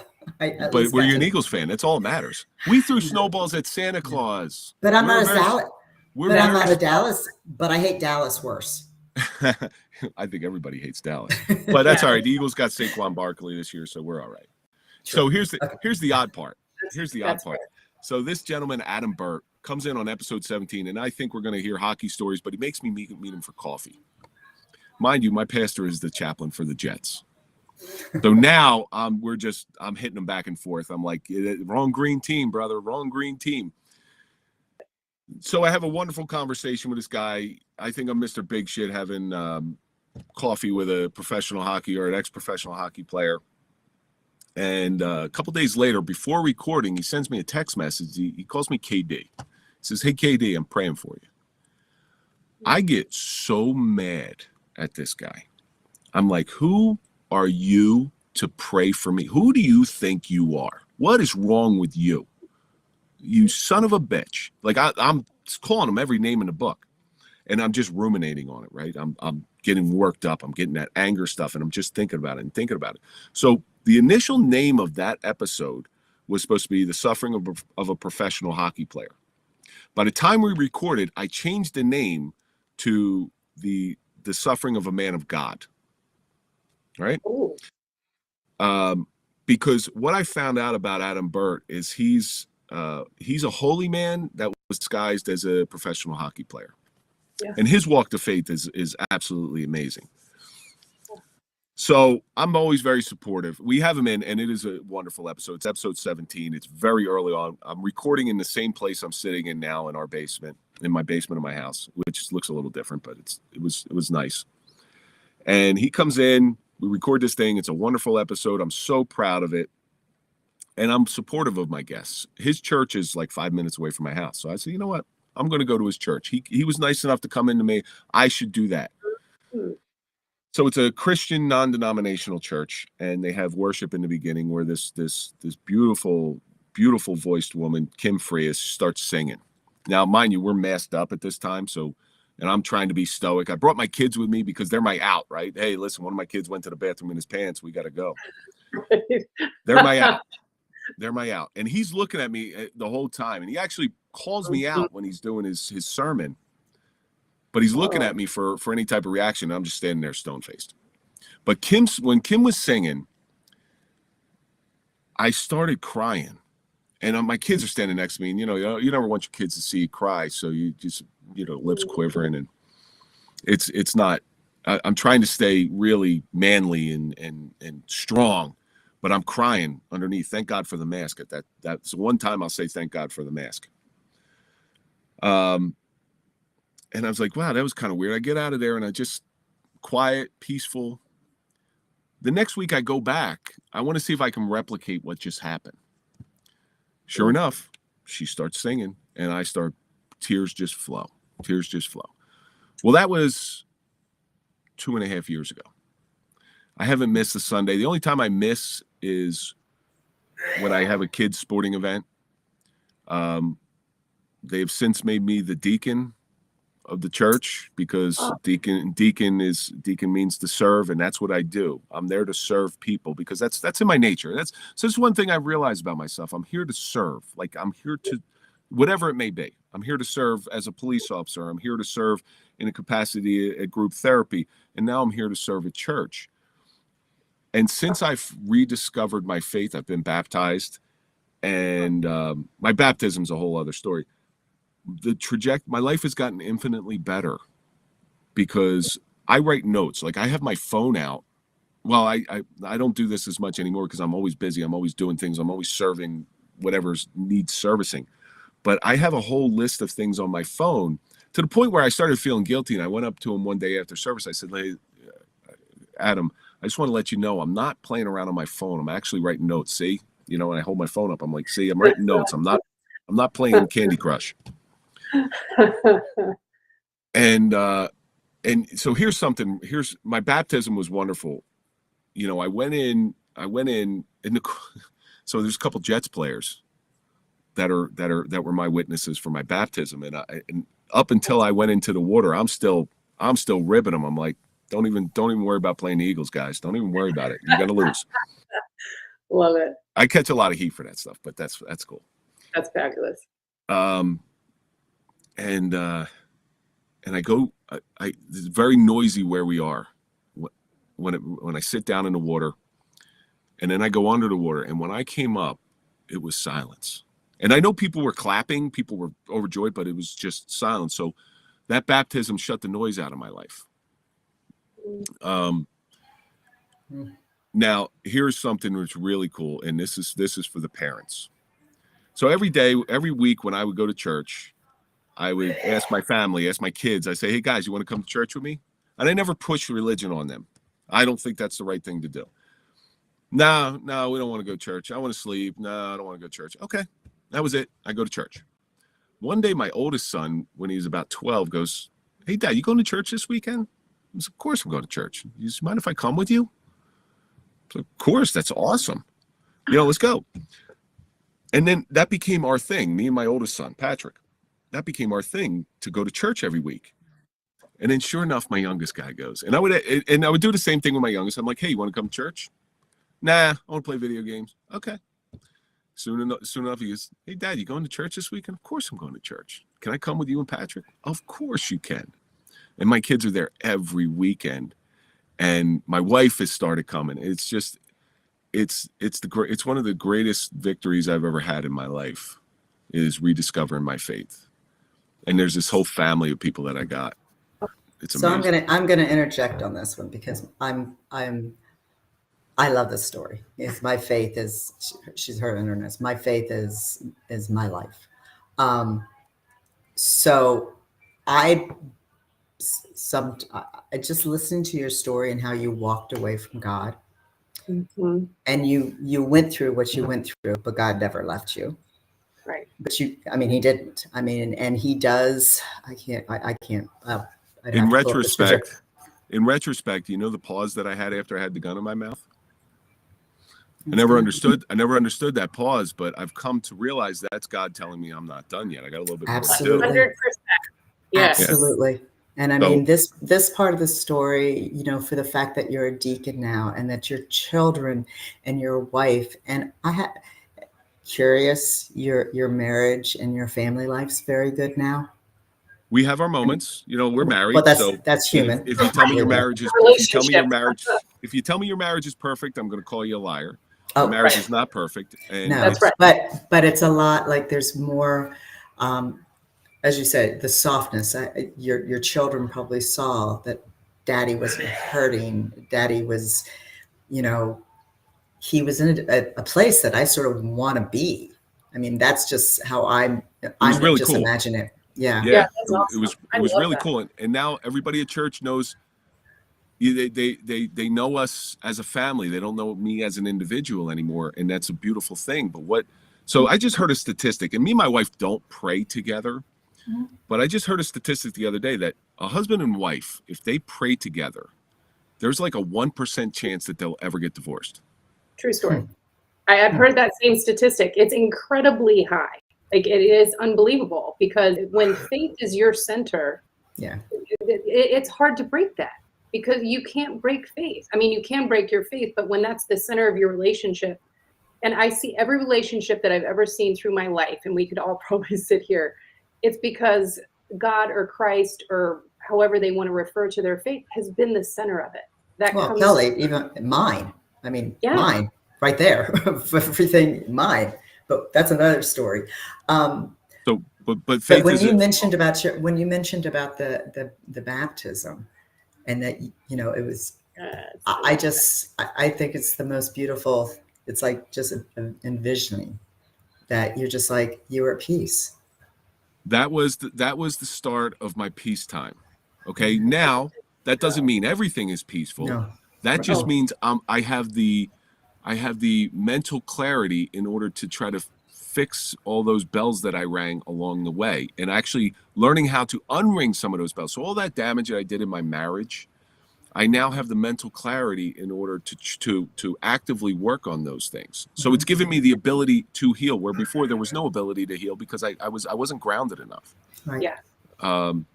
But unfortunately, you know, if I told you my life was great, you know, unfortunately, it's our life is going to be great when Jesus comes home. So my partner Mike Failace and I, we met Adam Burt, my pastor, at the same time. And Adam just put this to me on Sunday because of the recent tragedy. He saw Mike and I, we started here, like we were here. I discovered my faith, and he saw this, while Mike started downsliding. And this is what he saw. And as we got more further apart, all those things and all those commonalities where we were just gelling and meshing together were starting to become fractured. And I watched my best friend go down a rabbit hole that I couldn't arrest the fall. And oddly enough, so, you know, my story, telling my story, coming out on shows such as this, has given me also a lot of peace. Right? It's just a further portion of my story, and it led me to writing this book. And in the dedication of the book, in the front cover, of course, you know, I go, my wife and children. In here is my pastor, and all other police officers. My children are in here. But the fourth paragraph down, you know, I couldn't, even though I watched my best friend start sliding, I wanted him to know that he was a big portion of me writing this book, and why I wrote this book, because it's a book about mental health, about men's mental health in law enforcement. And I'm going to read it to you verbatim. It says, Mike Failace, the brother from another mother. We have been closer than most and have shared amazing and brutal events. The bond that we have experienced can never be broken. We fight like family because we are family. But we will always come around and realize that friendship is worth more than ego. And that was my dedication to my best friend, my brother, and my partner. And this is kind of fresh because I know this is going to air at a different time. We're recording this on what is today, the 16th. On May 9th, shortly after recording the Suffering podcast on May 8th, Mike Failace went home. He was in a dark place. He put a gun in his mouth and died from a single self-inflicted gunshot wound to the head.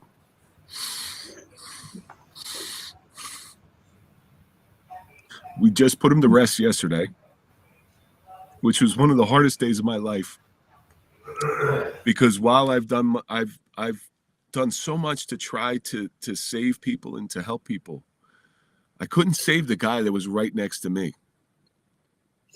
And that hurts, and it's something I got to live with. I was the last person to see him alive. And me and two other guys who were actively, two of his other really close friends, we talked every day for the last 2 months on ways to try to save him because we saw this spiral and we couldn't save him. And he took his life. And I know the place he was at. I was there. I know that place. His peripheral vision was just like this.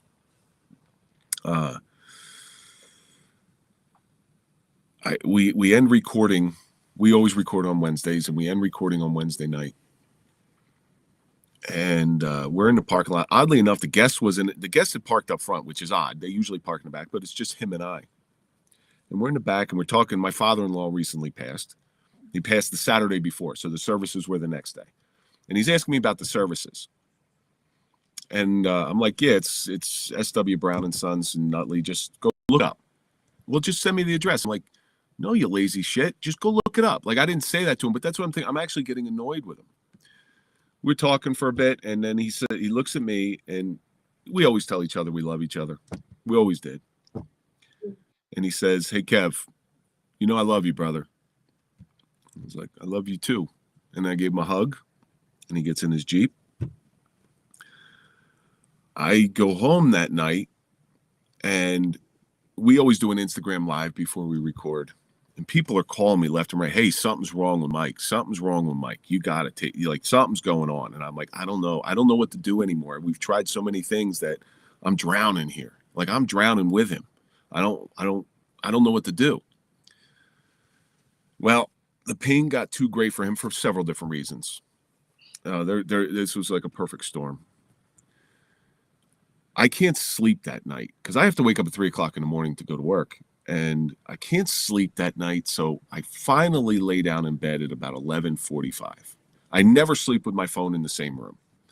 My phone's in another room. I wake up at 3 a.m. to 40 missed phone calls from he had recently broken up with his girlfriend, from his girlfriend, from his brother, and from my other friend, Bobby. And I know something's really, really wrong. Text messages saying, call me right away. Call me right away. That phone started blowing up at 11:58. I had just laid down. And I missed that. So he did what he did. He was discovered a day later. And he became a statistic. And I've wrestled with so many things over the past 5 days. I've wrestled with the guilt. You know, woulda, coulda, shouldas. Could I have done more? Did I do everything I could do? The guilt of seeing the signs, because there were signs. I just never thought he would do this, nor does anybody think that they would take their own life. I have to live the rest of my life with all these woulda, coulda, shouldas. And there were some people who were really close to him that saw stuff too. I'm not putting it on them by any means. I take full responsibility for all of this stuff. I do know that this was a plan. This was a well thought out plan. I got no moisture in my mouth. This was a well thought out plan. And it was last night. Somebody called me, and this kind of puts some stuff into perspective for me. Because you ask yourself, why didn't he just call me? We run the Suffering podcast. We listen to some awful stuff. And we would always talk to each other. When things got dark, we would always talk to each other. But that hasn't happened in about a month. So why didn't he call me? Why didn't he call me? Why didn't he call his friend Bobby? He lives 5 minutes away. Grew up with Bobby. Why didn't he call Mike? Another Mike.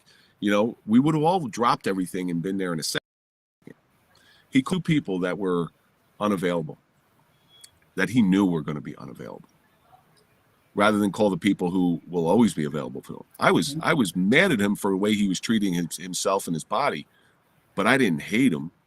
I loved him. I love him dearly. And I would have dropped everything. I will sacrifice sleep to go save somebody in a heartbeat. And he never called. But he told me he loved me before he died. So there's a couple of things that I got to live with. I got to live with the fact that my best friend is no longer here. I have to live with the fact that I have to carry on this mission that him and I basically started together, of, turning suffering into success. I have to live with the fact that I was the last person to see him, and the last words out of his mouth was telling me that he loved me. I have to live with the pain of helping other people, but not being able to help the person that's closest to me. His gift to me was, in my darkest of times, my periphery was here. Right now it sits about here, or a week ago it sat about here. Now it's here. He has widened my peripheral vision to the point where I will never get in that dark place ever again, because I see the carnage. He can't see the carnage. When you're in that place, you're telling yourself a lie that the world is better off without me. It is a lie. It is the devil perpetuating a lie. The devil's real good at that. Yeah, amen. So you believe that stuff, and he believed it. He bought in hook, line, and sinker. And when I first heard, I broke, fell to my knees, and I thought it was a bad dream. Trying to make sense of all this stuff. I still can't make sense of it. I miss him, and I want him back, but I can't. So the finality of it, this world is not better off without anybody. It's not our job to do that stuff. If he were to, it would have made more sense to me. It would have been senseless, but he was drinking so heavily towards the end. It would have made more sense if he got into a DUI, got into a drunk driving crash, hopefully not killing anybody else. It would have made more sense if he had a heart attack. I could have made sense of that. I could have made sense if there was an illness, but I couldn't make. This is one of the hardest things I've ever had to go through. There's like 3 or 4 hard events that I've had in my life. I think I'm, like I said earlier, I think I'm out of tears. I don't know whether I have anything left, but I will say that thought of why didn't he call me gives me a little bit of peace. He didn't call me because he didn't want to be stopped. Yeah, you said that on your show last night, which I did tune into, because it would have been the first one that you would have recorded. And you said quite a few things that were definitely standout things that I will carry with me forever. And one of them being that he called people that he knew weren't going to be available. He didn't call you because he didn't want you to stop him. That's a rough thing. You also talked about Buffalo. Buffalo. That was the Buffalo. Yeah, Buffalo. That's a great story. I stole it from Adam.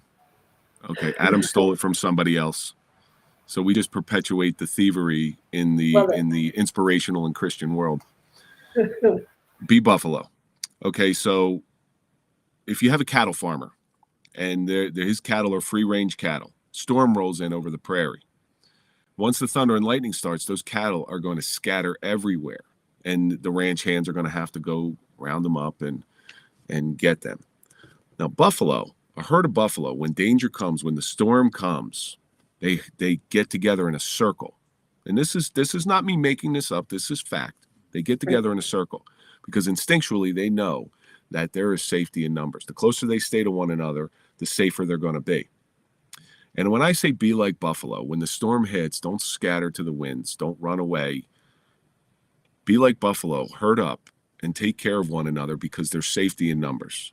You will get through the storm. It's going to suck while you're going through it because this sucks. I'm going to tell you right now. I will spend, but the other thing I said, and this has been, because it's just been replaying in my head. And if you're a Game of Thrones fan, I took this from Game of Thrones. One of the guys says, "What do you say to the God of death?" Not today. That's what you say to him. Not today. So my battle cry, I just did a bunch of stuff. We're going to turn this into success, but my new battle cry is to say, not today. You can't take care of what happens tomorrow, but today we're not doing this. So anytime people get in that deep, dark hole, I want you to think about this. What do you say to the God of death? Not today. Not today. And I will lead with that forever. And I've tried my best to let my emotions out the best way that I know how, trying to keep anybody who listens to the show. But here's the cool thing. So here's the really, really cool thing. Since Mike's passing, and this is another one of his gifts, people have reached out and told and sent me messages on social media, people who I never met, people who I don't know, they don't even live in the area, telling me what the show has meant to them. Yeah. I mean, I have dozens of them on my phone that I'd love to read to you, but my phone's up here, so I can't. Just so many people that got some hope out of it and the words of encouragement, like, don't ever stop this. Don't ever stop this, because you are making headway. The problem is again, Mike was here and he's not looking at all this stuff that's going on, all this good stuff that we have happening. Thursday night, and this is how Mike was a big sports fan. Loved football. Yeah. Absolutely loved football. And I do a lot of stuff. With the Jets. I may break their chops, but I'm a Jets fan adjunct. My pastor calls me up on Thursday, which was my father-in-law's services, and I had no idea Mike was gone. I did not know. He wasn't discovered until Thursday night. He says, "Hey, Katie, I'm going out to dinner with a bunch of the Jets. Would you like to come? My treat. I'm a cop. I'm still a cop at heart, so I'm going to take a free dinner." So I go out to dinner, and there's Jets players there. One of the guys, Dave Zott. Okay, Dave Zott's about to get in the Hall of Fame. He was one of Joe Montana's linemen. He works in the front of the Jets. And Mike DeVito, who's a wonderful human being. He's retired now. These guys, and there's a couple active players, these guys are asking me about our show. They're asking me, like, "Oh my God, how hey, you got any openings?" I was like, holy cow. And I'm sitting there thinking, I should be talking to you about what it's like to be in the NFL, being a lifelong football fan. I should be asking you, what's it like being in the NFL? But no, they're asking me about some crazy idea I had about starting a podcast a few years ago, on a whim, saying, "Hey, why don't we just go do a podcast?" And I was so excited when I got out of that dinner. I was so excited to call Mike and say, Mike, I got some professional football players coming on. And I called him. Obviously, he didn't pick up. I'm at his funeral yesterday. Leonard Marshall was there. So Leonard Marshall's coming up and giving me condolences. The impact of this guy, he just couldn't see it. He had such a huge impact on me. So I'm not changing anything. His seat will never be permanently filled. Thankfully, there's those guys that are close to me. It's people who I love that'll fill in from time to time. The logo is going to stay the same. That's my honor to him. New T-shirts are coming out saying, with same T-shirts, but on the sleeve it'll say "Not today." I love it. It's the only way I know how. We started this thing together, and now I have to finish it alone, and I'm mad at him for that. I got a lot of anger in me for that. And I do want to say, I believe that he's going to be there with you, though, the whole way. Not the way that you wanted it, that's for sure. And this to me is one of those times, and I preach this a lot my own self, that there are no words. I mean, there just really are no words. And all that we can do as a community, because I'm same. I felt like I know Mike. I've never met him. I never messaged him or anything, but I watched you guys. And you guys do make an impact, and you make a difference in people's lives. And that's why I think having these conversations are so important, because it's all the people that will never know that are hearing this, that it's making a difference in how that they're seeing things or seeing the reality of certain things. And it's such an important message in so many ways, and a way to continue to celebrate him and to have him continue to change lives, because he will continue to make a difference. And I love the Not Today. I've seen your all's Instagram posts that you've been doing about that, and man, just God bless you. I mean, there are so many things, and like I said, there's times that just there don't feel enough words. Prayers don't feel like enough. Um, and I know that you've got all your buffalo around you, because I've seen it come in. I do want to say, while we're doing this, because Tom Smith did message me this morning, and he said, please tell Kevin I said I love him. And I said, I will. I absolutely will. So one of the things I've been doing,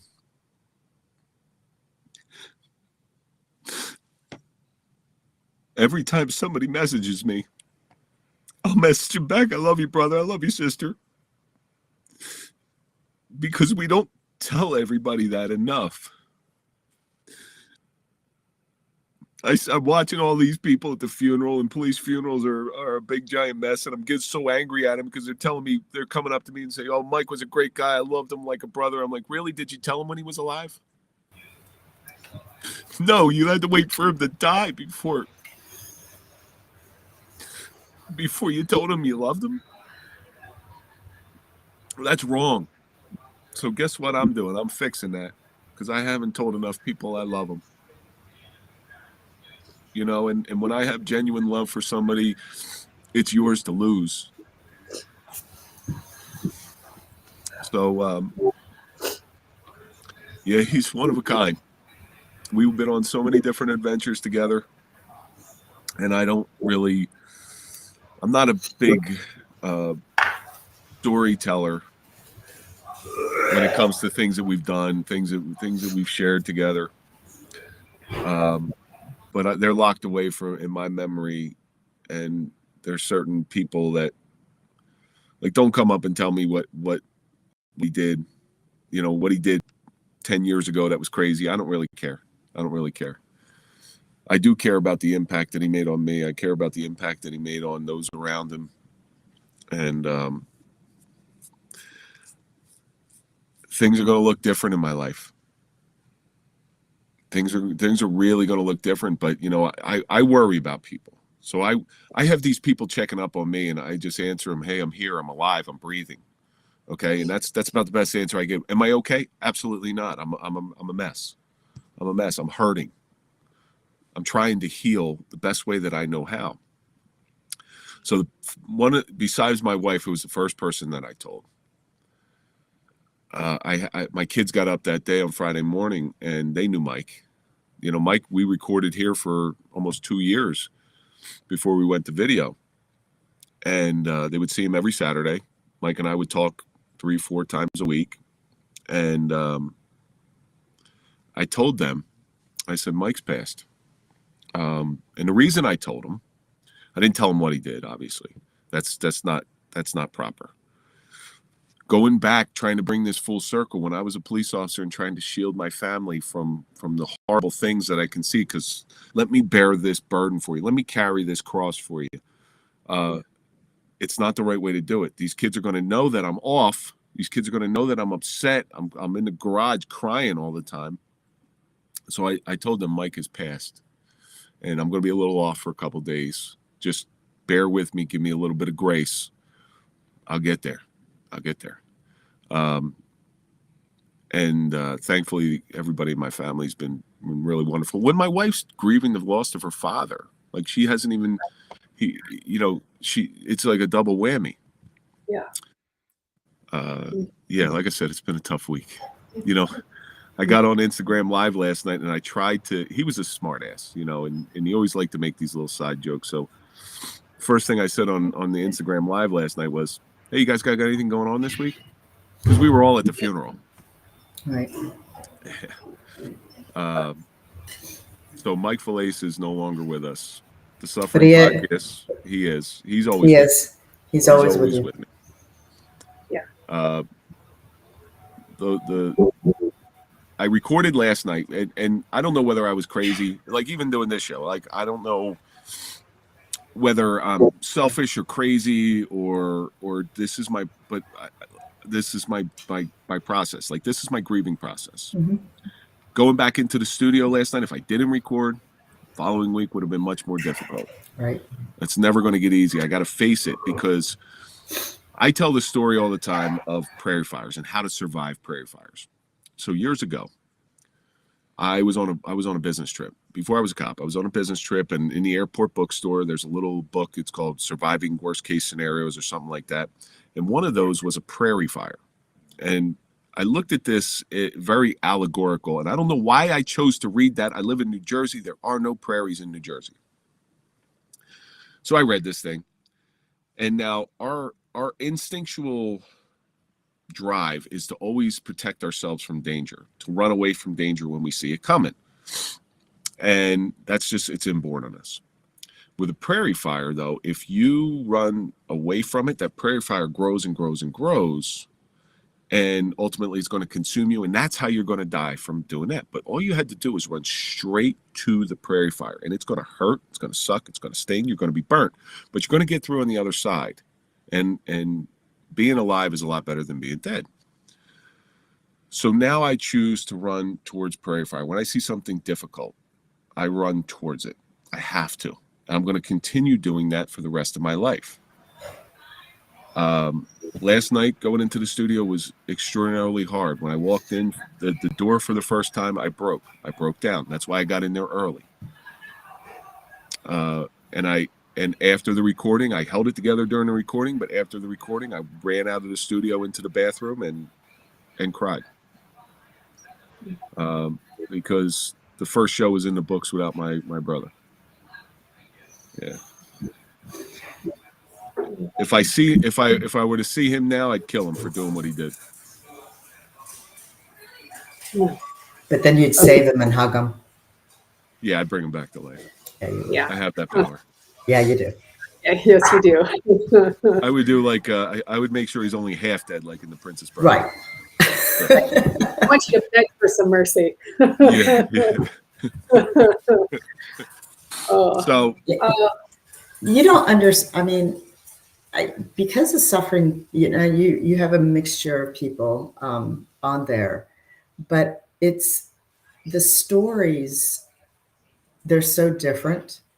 However, they hit so many ways. I mean, when I listen to it, even though my life has, it just, oh my gosh, I can relate to that. Oh my gosh, I know somebody I can relate to that. I can, do that. And, and that's where Kelle and I with ours, we want to continue to bring that voice to have people know that they're not alone. And that's what you all, the Suffering Podcast, you all were doing.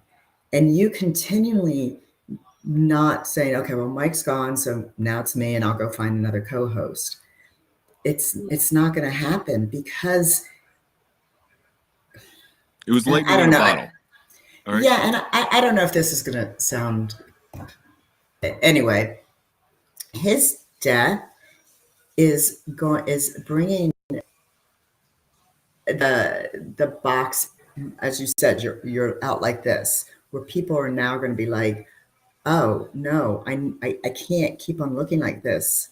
I'm opening it up because Kevin's already had that life where he was like this, and he's not allowing himself to go like that anymore. So you're giving him, and I babble, but I look at it, how you're responding, how you're going through the emotions. You're allowing yourself to go through it.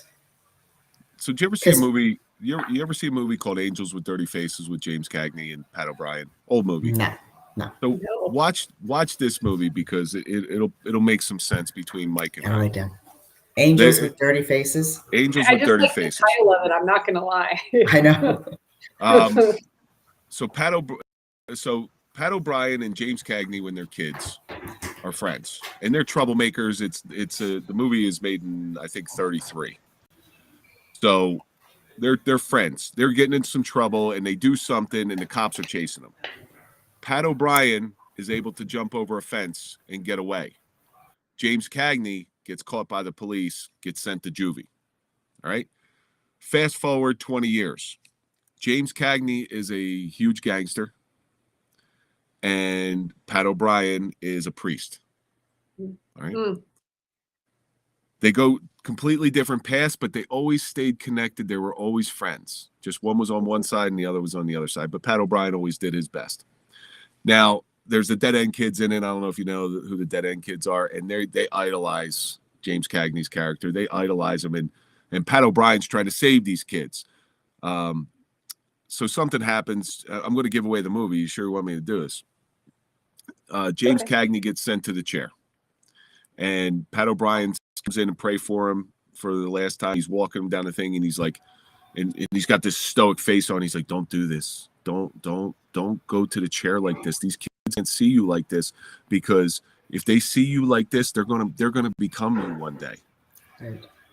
And he goes to the chair, and you never know whether he was actually afraid or whether he did this as an act. He starts crying and screaming, and you see it in a shadow. You don't see him do it, but he starts crying and screaming. And the papers the next day, his name was Rocky. Rocky's yellow, which means he was scared, right? So after he's dead, Pat O'Brien says, the only reason I'm in this position and he's in his position is just because I could run a little bit faster. So Mike and I are in our positions right now. It's only because I could just run a little bit faster. That's it. Ooh, I mean, wow. I mean, I just, because I honest to goodness could just talk to you for hours. There's zero doubt. I would too, but my dog's like, Merlot's like, get the door shut, Mom. Yeah.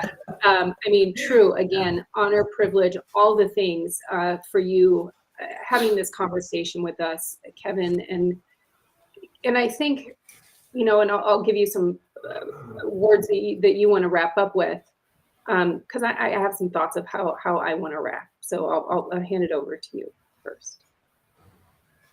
What do we say to the God of death? Not today. Not today.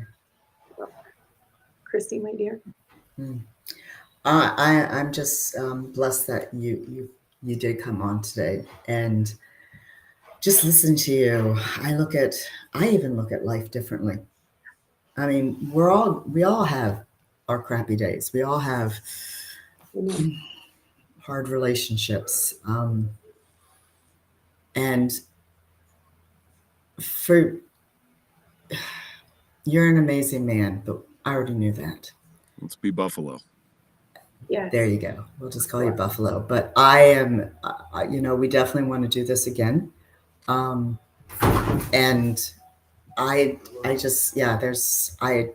my heart goes out to you and everybody, but not today.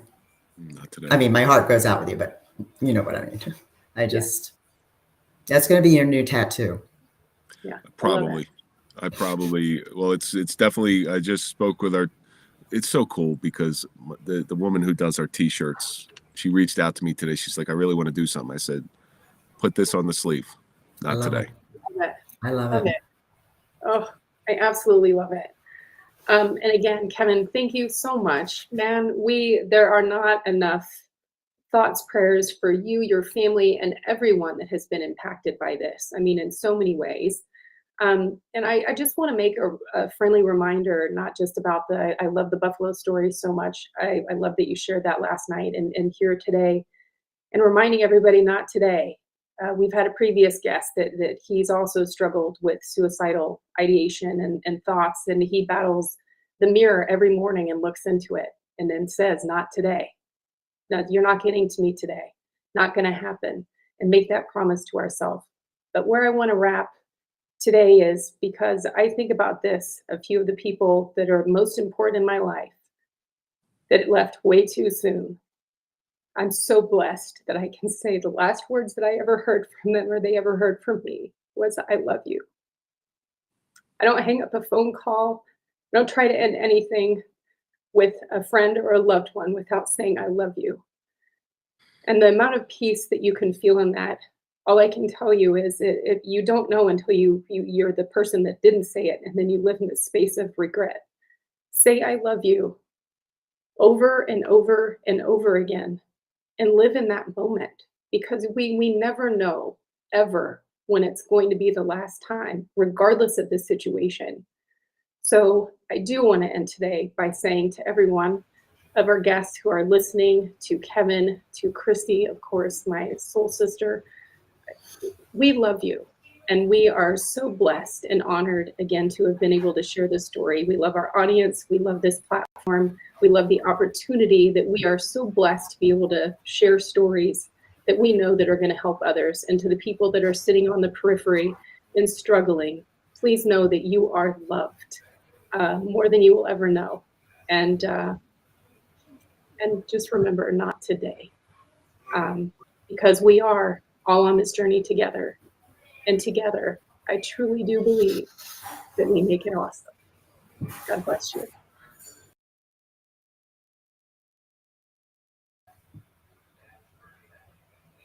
Good.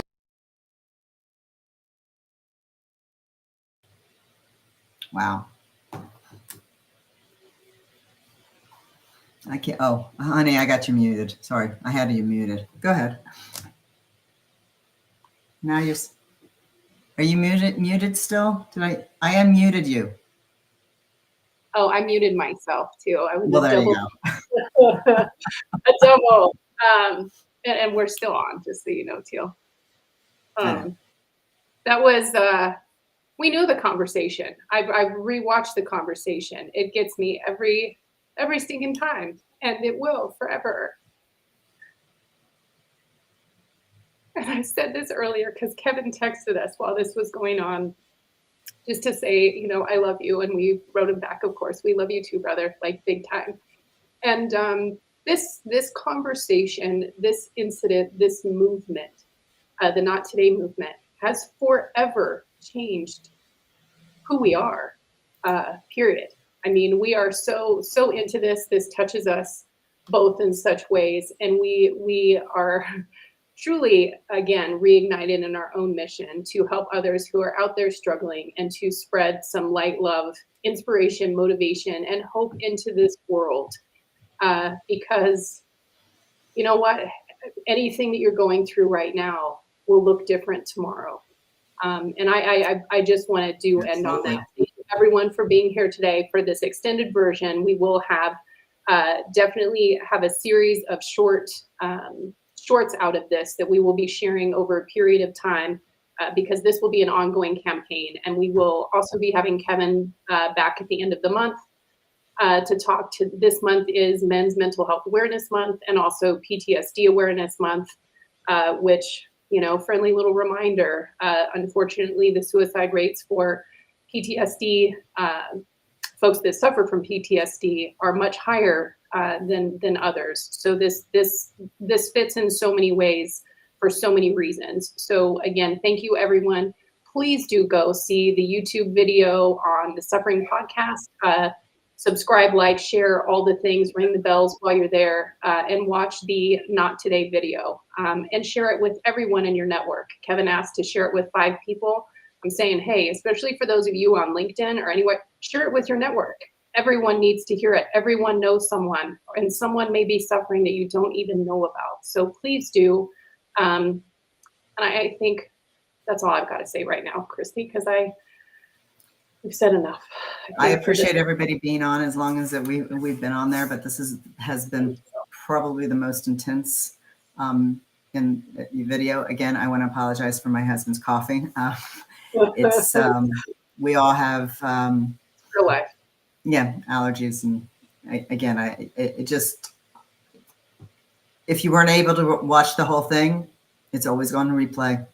So you all have a blessed day, and we love you. Amen.